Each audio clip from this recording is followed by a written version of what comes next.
buenas noches, bienvenidos y bienvenidas a una edición más del Foro de la Realidad Socioeconómica Segundo Montes. Y en este espacio que hemos denominado Implicaciones Sociales y Territoriales de los Cambios Políticos en El Salvador.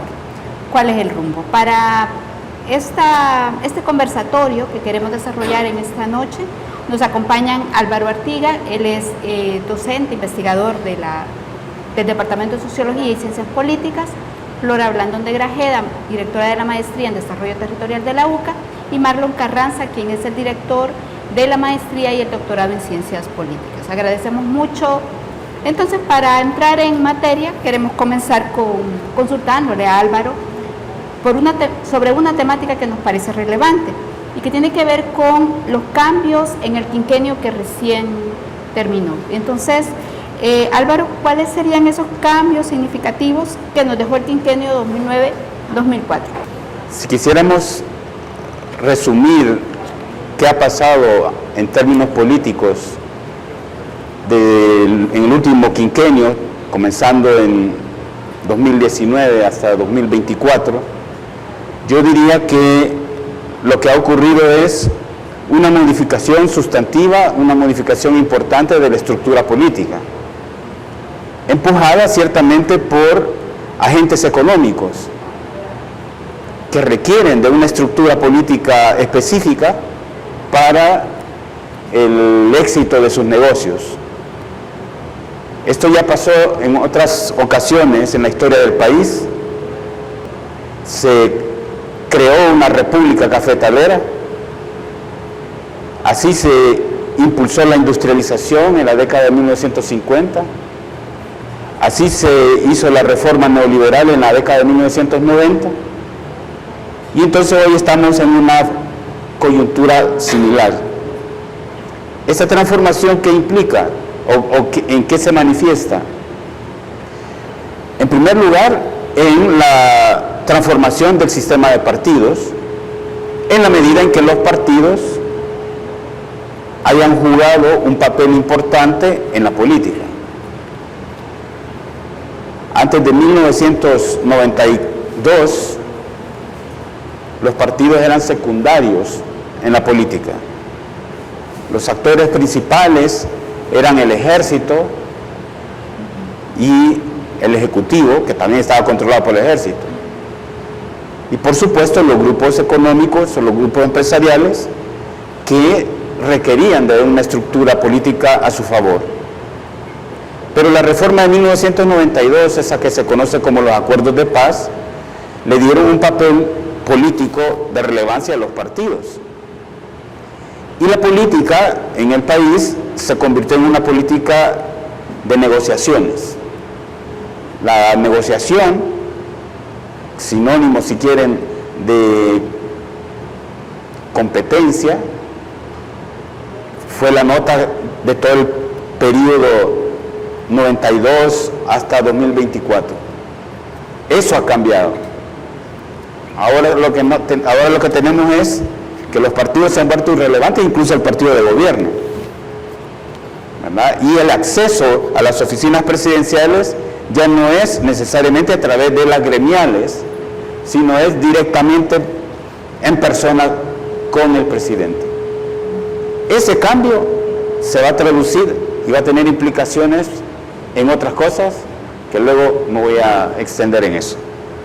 Bueno, quiero preguntar a Flora, ¿cuál es su valoración siempre en este periodo, en este quinquenio 2019-2024, respecto de los cambios que se han generado en la institucionalidad para el desarrollo territorial?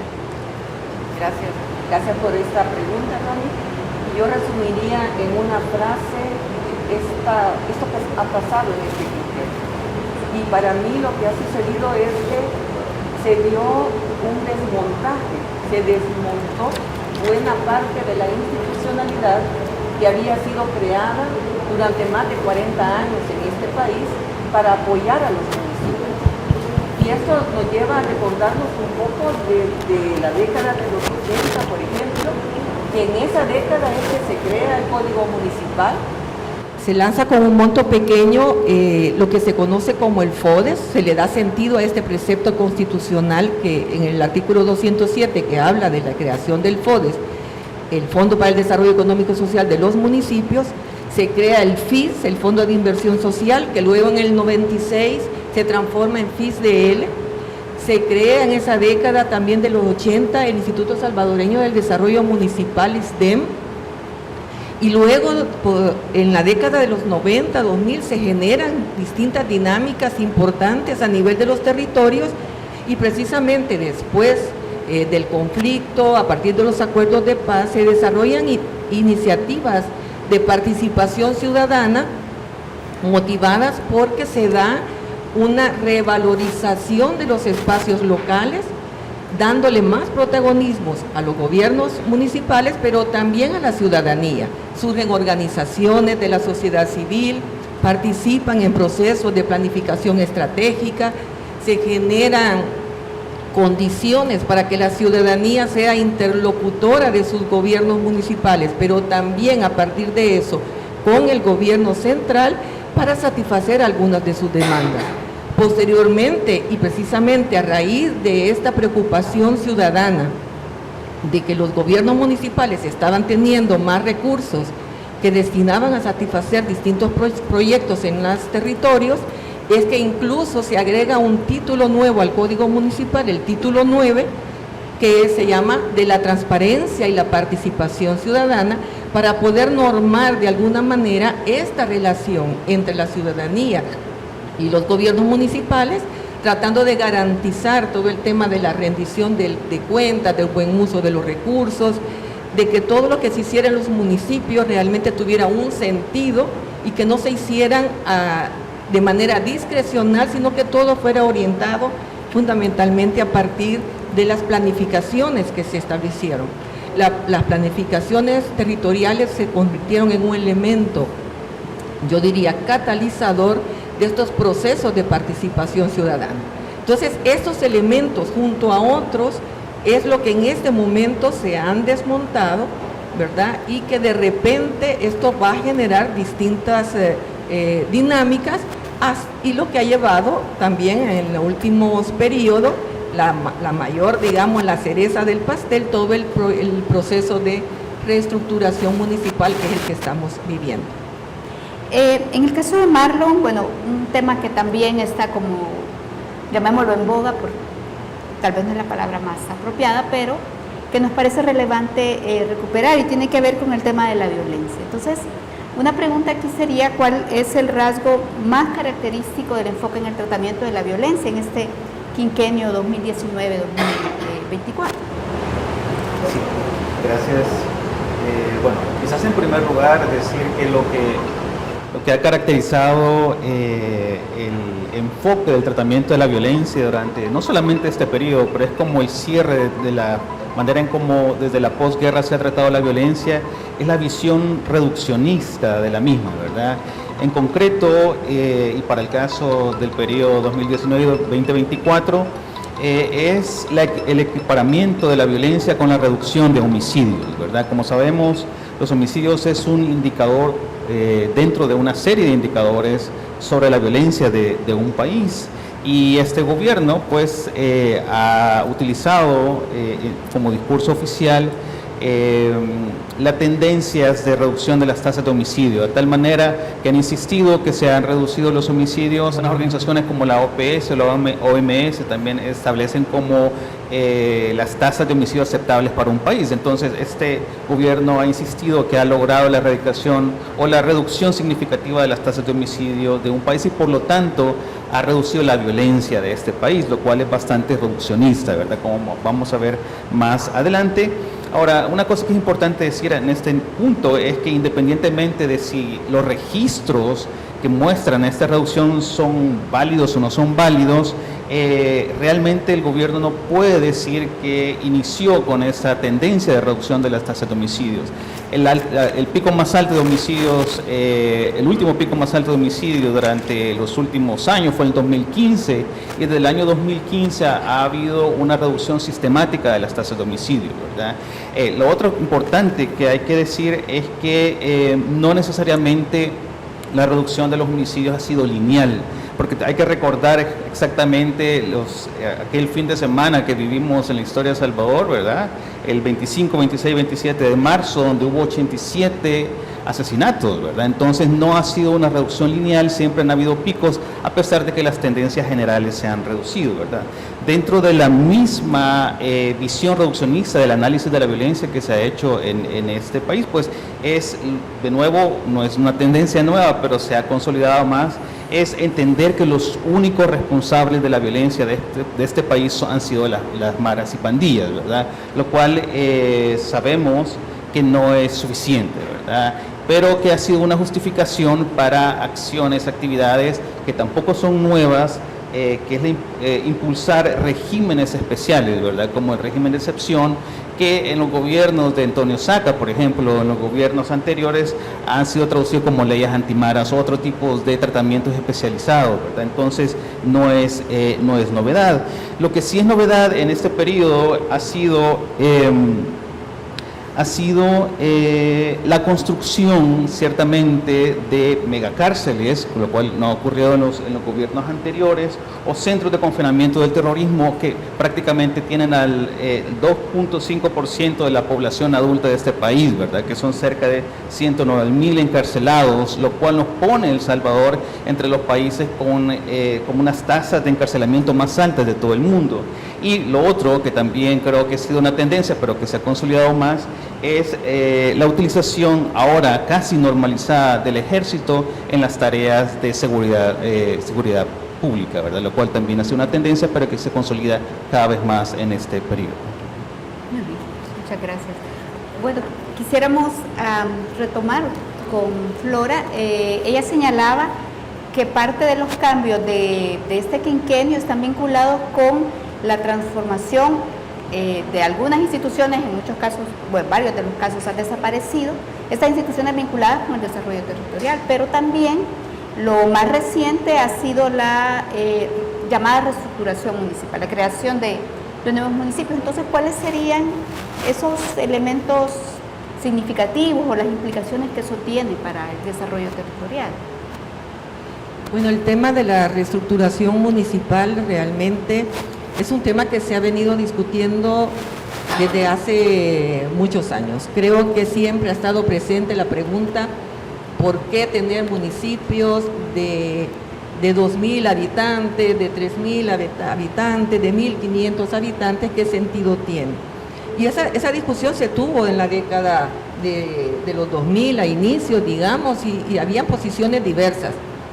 Pero también a partir de estas discusiones, de revisión de estudios, surgían elementos en otros países más europeos en donde algunos estudios reflejaban que la decisión de mantener municipios pequeños de 700, 800 personas incluso, era porque se garantizaba la participación de las personas de ese lugar en la toma de decisiones en cuestiones fundamentales que les atañen. Entonces, ahora, con esto de la reestructuración municipal, pasamos de 262 a 44 municipios. Esta dinámica, digamos, de participación de las personas se rompe porque ahora los gobiernos municipales que antes estaban cerca de la gente, ahora se vuelven más lejanos. Aún no se sabe cuál va a ser el funcionamiento de los distritos, hay mucha incertidumbre alrededor de eso. Y una prueba para mí de que ni siquiera quienes trabajaron en esta propuesta tenían todo claro, es que se aprueba esta ley de transición para la reestructuración municipal, que da un periodo de 2 años para ver cómo se van a ir acomodando las aguas en los distritos y en el municipio como tal, como para poder entonces dar los servicios que antes se daban.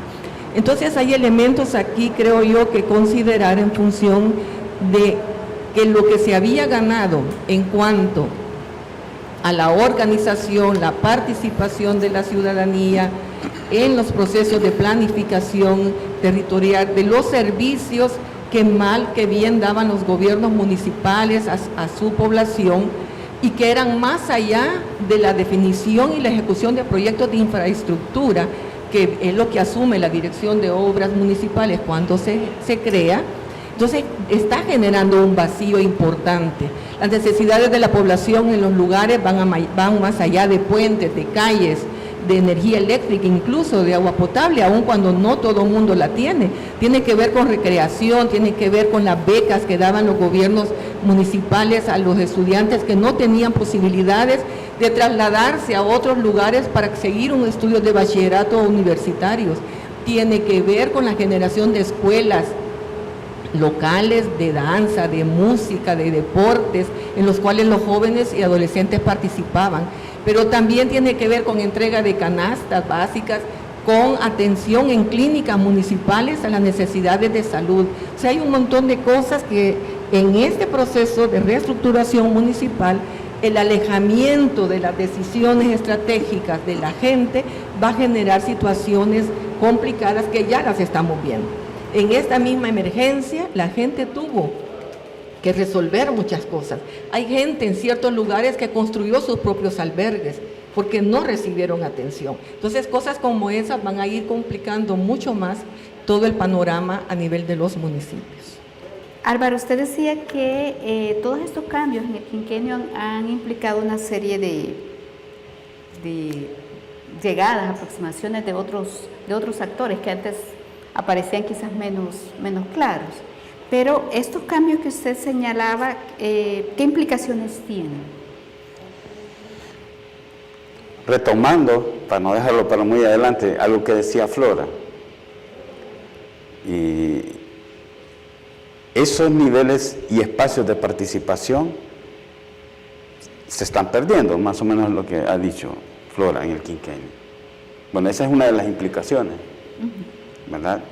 Yo lo enfocaba en el nivel de los partidos como estructura de intermediación, pero hay otras estructuras de intermediación de intereses, ¿verdad? Que son, digamos, también resienten el cambio.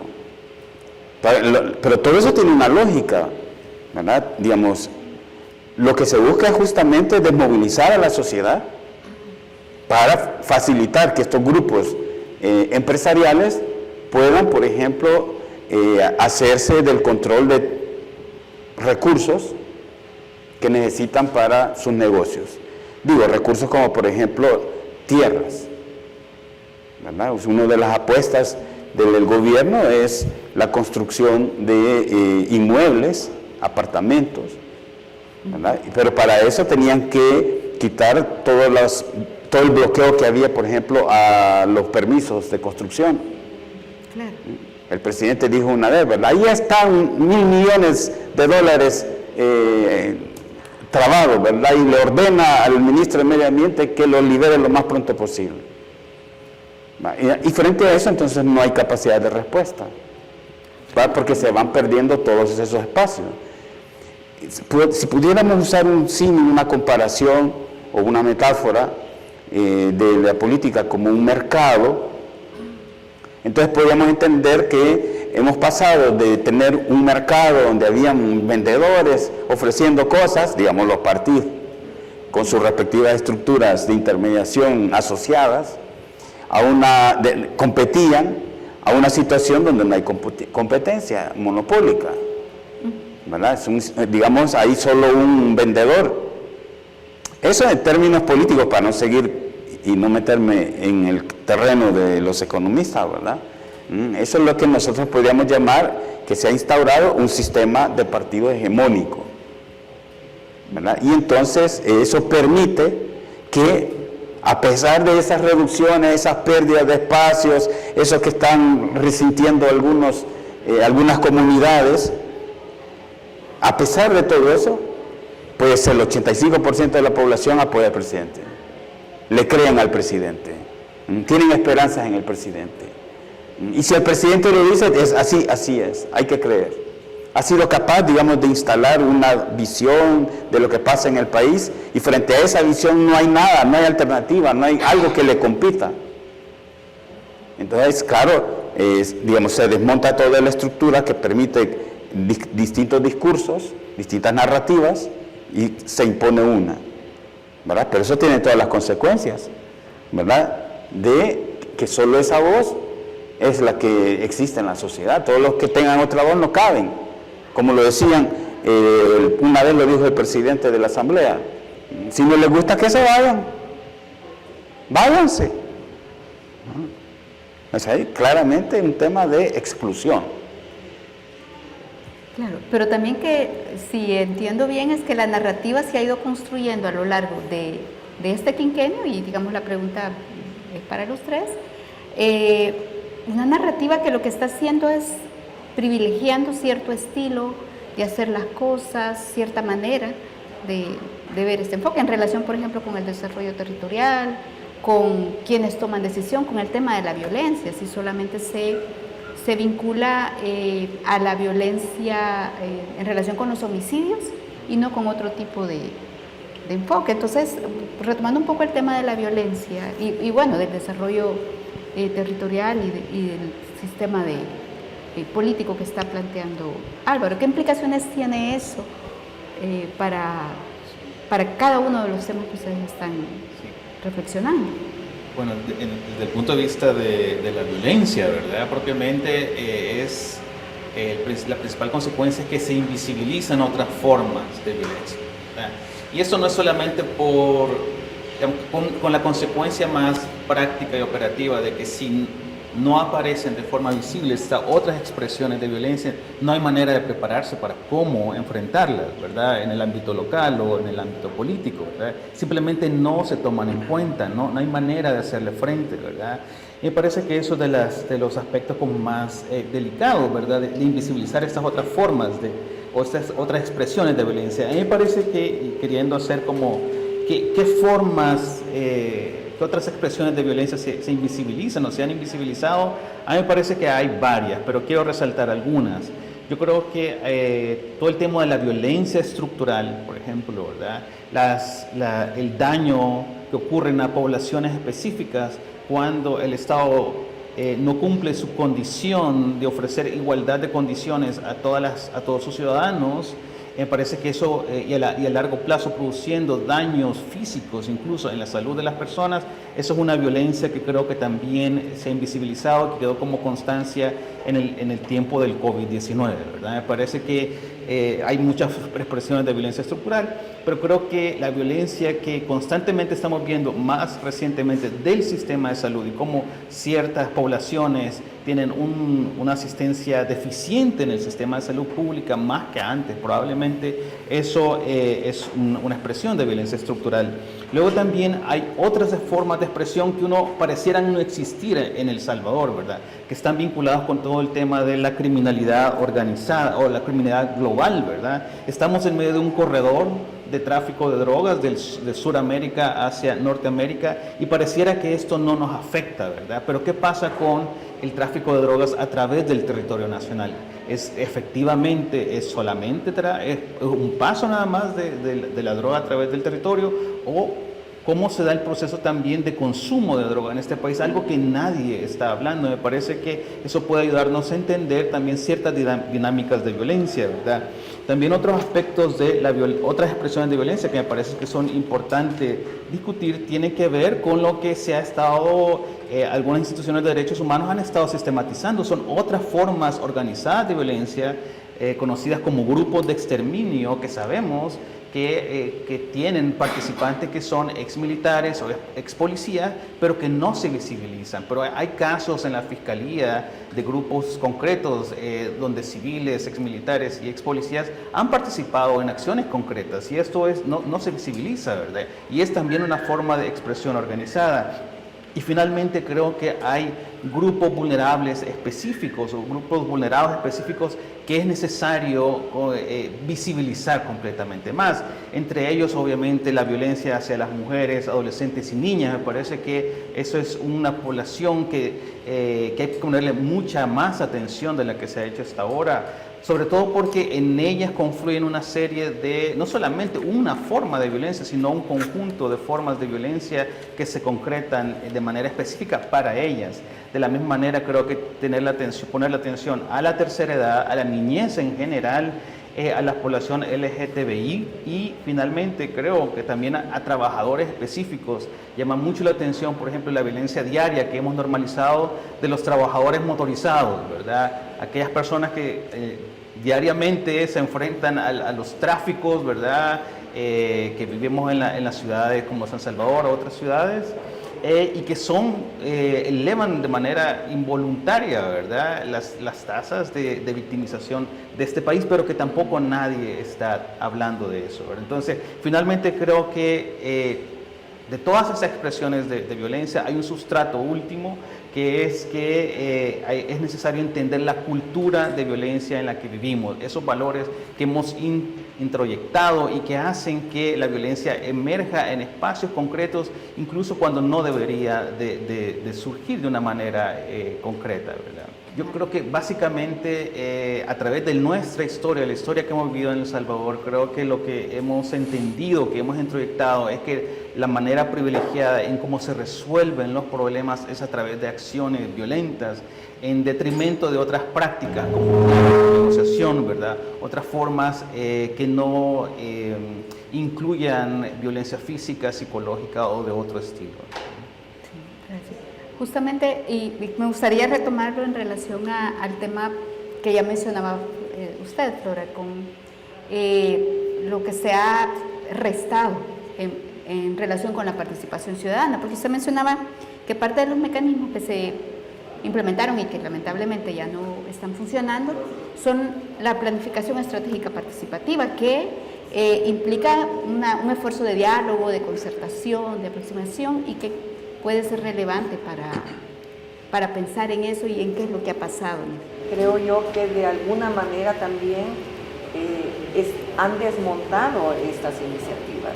Creo que al final, entendiendo estos espacios como compuestos por un conjunto de dinámicas relacionales de distinto tipo, y entendiendo también de que los municipios no están aislados de lo que pasa a nivel del país, es evidente que todas estas políticas que se están generando y que quizás no tienen el apellido municipal ni tienen el apellido territorial, de alguna manera o de mucha manera también afectan lo que sucede ahí. Y aquí es un caso específico, por ejemplo, si desde el nivel central no se le da importancia a la planificación, eso repercute también a nivel, en este caso, municipal. Entonces, tampoco se ven como obligados, para decirlo de alguna manera, los gobiernos municipales a desarrollar procesos de planificación. Anteriormente, habían ciertas normas que establecían que algunos recursos les iban a ser brindados o dados a los gobiernos municipales si presentaban que habían generado un proceso participativo de planificación territorial en donde estuvieran definidos los proyectos a los cuales estos recursos iban a ir. Eso ya no existe. Entonces quiere decir que se genera toda una dinámica más discrecionalidad, discrecional, digamos, de que entonces de qué proyectos vamos a estar hablando, quién va a definir estos proyectos, ¿verdad? Y aunado a esto también esta temática de mayor centralización en la toma de decisiones también deja de lado este protagonismo que los gobiernos municipales habían venido adquiriendo. Y aquí hay un elemento, creo yo, que permea mucho en el imaginario nuestro, en el sentido de que como que vemos a los gobiernos municipales como el hermano menor y pequeño del gobierno central, cuando está establecido que son dos niveles de gobiernos con dos funciones específicas, pero que siempre ha estado en el pensamiento que es desde el nivel central que se tienen que generar todas las dinámicas. Y precisamente todo este proceso de revalorización de los territorios que se dio después, fundamentalmente de finalizado el conflicto, llevaba a el implícito el hecho de que había un reconocimiento de que eran los espacios locales quienes podían coadyuvar a generar procesos de desarrollo también a nivel de país. ese tema del rebalse, ¿verdad? Que desde el centro todo iba a rebalsar el bienestar hacia lo local, eso nunca resultó. Entonces se comenzó a pensar en dinámicas que fueran ya no solo de arriba a abajo, sino también de abajo hacia arriba. En ese enfoque de la centralización que va a poner el centro de la atención en el gobierno central. ¿Debería ser esa una preocupación, una discusión, el tema de las políticas territoriales? Claro, y aquí, digamos, también hay un principio que se maneja en todo esto para entender cómo es de importante que las cosas se generen desde los espacios locales, es que el principio de subsidiariedad, ¿verdad? En el sentido que lo que nos está diciendo es, miren, al final que sean también aquellos niveles de gobierno más cercanos a la gente, en coordinación, en consulta, en articulación con la ciudadanía, los que vayan definiendo cuál es la mejor forma de satisfacer estas necesidades que van surgiendo. Y para eso entonces se les brinda todos los recursos necesarios para que esto se haga realidad, ¿verdad? Entonces, cuando tenemos una visión muy centralista, eso queda desvirtuado. Entonces quiere decir que todo lo que va a ir hacia allá tiene que ser pensado y definido desde el centro, desde el Ejecutivo, desde el gobierno central, y por lo tanto pierde esta dinámica de generación propia, local, de cómo es la mejor forma de resolver sus necesidades, queda de lado. Entonces estos elementos, creo yo, que están presentes, van a seguir presentes, porque esa decisión de reestructurar, ¿verdad?, lo territorial y tener ahora 44 municipios, también está generando dinámicas que en algún caso creo yo también que se pueden ver, podría ser que resulten dinámicas positivas, ¿verdad? Pero todo esto va a depender de cómo vayan caminando ciertas cosas, como por ejemplo algo que salía en la encuesta reciente, ¿no?, que se presentó del UDOC, en el sentido de que la gente tiene miedo de expresarse, ¿verdad? Y para tener un ejercicio ciudadano, un punto central es expresarse, ¿verdad? Entonces, cómo estas dinámicas también nacionales también están impactando y van a seguir impactando aquí. Justamente ahí, en ese sentido, Álvaro, usted decía que los partidos políticos tienen otro papel, otro rol, o ha cambiado un poco en relación a después de los acuerdos de paz, la preponderancia de un partido hegemónico. ¿Qué implicaciones tiene eso, por ejemplo, para la vida? Cuando se habla de un sistema de partido hegemónico, no hay que pensar solamente en los partidos, porque no es un problema de partidos, es un asunto que atañe a la sociedad, porque, digamos, los partidos se nutren y son parte de expresión, son expresión de la sociedad. Si Marlon dice, ¿verdad?, hay una serie de violencias que están siendo invisibilizadas y además hay solo una forma de expresar la mejora en términos de seguridad, que es mediante la reducción de homicidios, pues ese es el discurso hegemónico, ese es exactamente la hegemonía, no hay espacio para otra cosa, ¿verdad? Aunque se puede decir, debería tomarse en cuenta, es que no hay espacio. En ese, digamos, el hegemón no lo permite, ¿verdad? Que todas estas planificaciones, como arriba no hay, ¿verdad?, en el gobierno central no hay planificación, pues esa es la manera hegemónica de hacer política. Y hasta que entendamos qué es eso de la hegemonía, vamos a entender en dónde estamos parados, ¿verdad? Y entonces vamos a entender qué es lo que hay que hacer.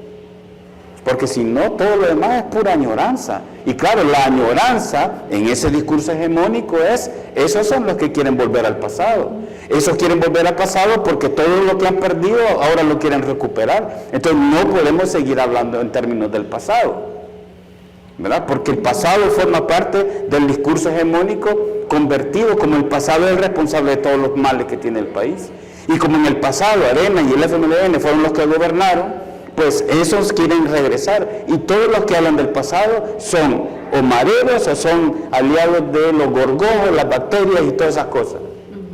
Ese es el discurso hegemónico, ¿verdad? Y no hay espacio para otra cosa. Que no hayan estructuras de intermediación. Bueno, veamos qué le pasa a los gremios de los trabajadores o a las gremiales empresariales. Es que también han sido afectadas. Hasta que se convierta y entendamos, eso es lo que hay que ver, ¿verdad? De que el hegemón no quiere ciudadanos. El discurso del 1 de junio es eso, ¿verdad? Aquí no me vengan a criticar y juren que no me van a criticar. ¿Sí? Y es más, si me critican, se están identificando como uno de los enemigos a quienes no hay que escuchar. O sea, este programa no habría que escucharlo, ni habría que verlo, hay que cancelarlo, ¿verdad? Ese es el tema del hegemón. No, digamos, no dar espacio a nada o a otra cosa que sea diferente a lo que dice el hegemón. Es decir, romper eso, para romper eso, obviamente se requiere de agentes que estén dispuestos a enfrentarse al hegemón. Y para eso está el régimen de excepción, para infundir el miedo. Aquí nadie dice nada. Lo que hay que preguntarse, por ejemplo, es si se construye una cárcel de 40.000 presos, ¿cuántos presos hay ahí realmente? Para ver si esa cárcel está cumpliendo el objetivo de tener ahí a los presos más peligrosos, o si está sirviendo como un hotel, ¿verdad?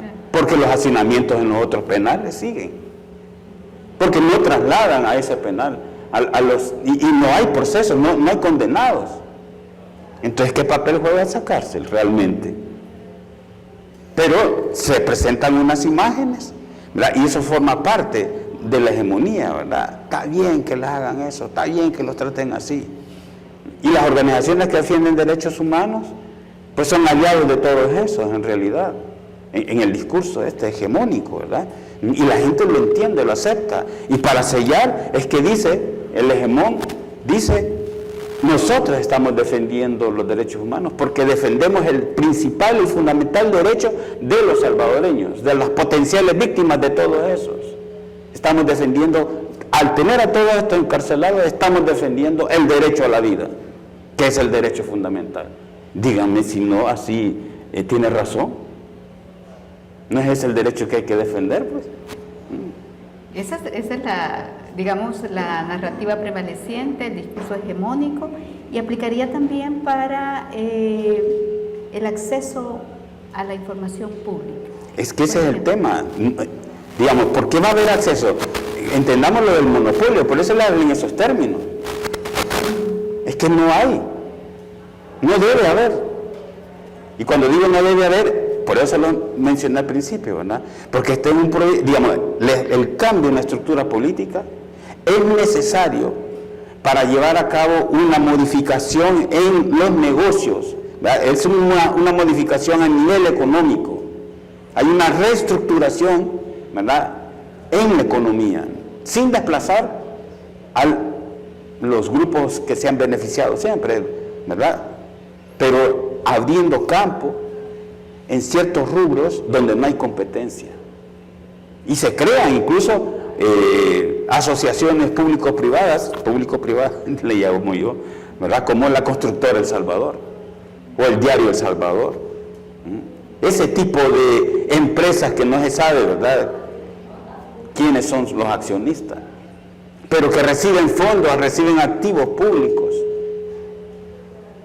Digamos, se va imponiendo una forma de articular las actividades económicas más importantes, y eso es lo que hay que entender. Entonces, cualquier lucha, cualquier intento contrahegemónico debe implicar que hay una alternativa económica y hay agentes económicos involucrados en eso. ¿Vale?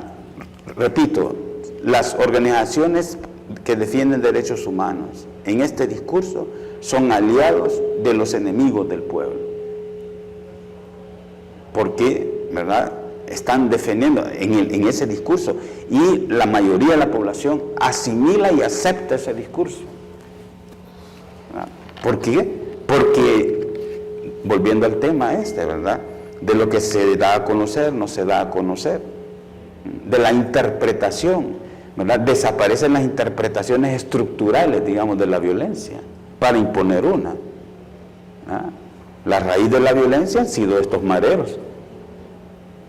No se dice nada, yo podría decir, retomando algo que decía Marlon, ¿verdad? De este tema, de la cultura de violencia, digamos, que tenemos introyectada. Probablemente la tenemos introyectada porque la forma de organizar originalmente la economía fue violenta.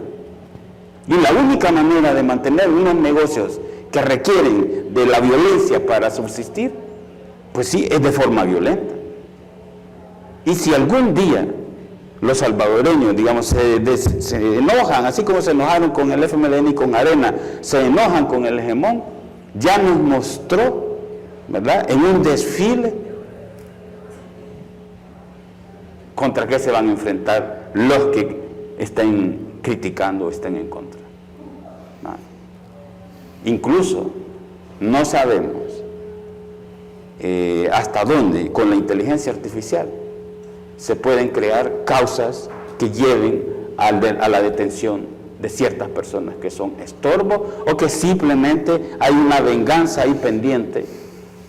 Y como ahora se puede imitar, ¿verdad?, con inteligencia artificial mi voz, de repente pues hacen una grabación con mi voz en donde yo estoy planificando alguna cosa mala, ¿verdad?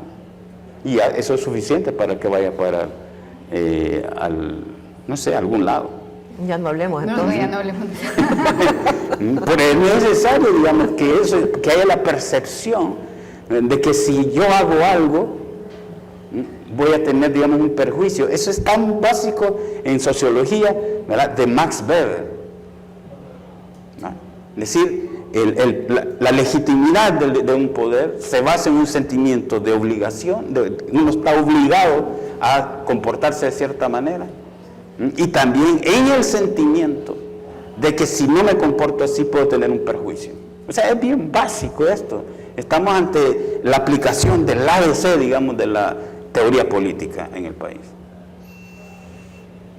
Creo que es un enorme desafío este tema de lo hegemónico, de cómo se ha ido construyendo, por lo que Álvaro está comentando, a lo largo del quinquenio. Es decir, no es reciente, sino es una estrategia bastante sostenida de planificar de alguna manera, decir de cierta manera las cosas.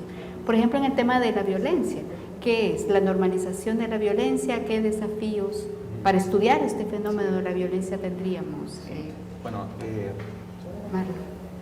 Bueno, primero creo que para empezar, bueno, y siguiendo con la idea del hegemón, ¿verdad? Ir contra el hegemón también requiere pensamiento, ¿verdad?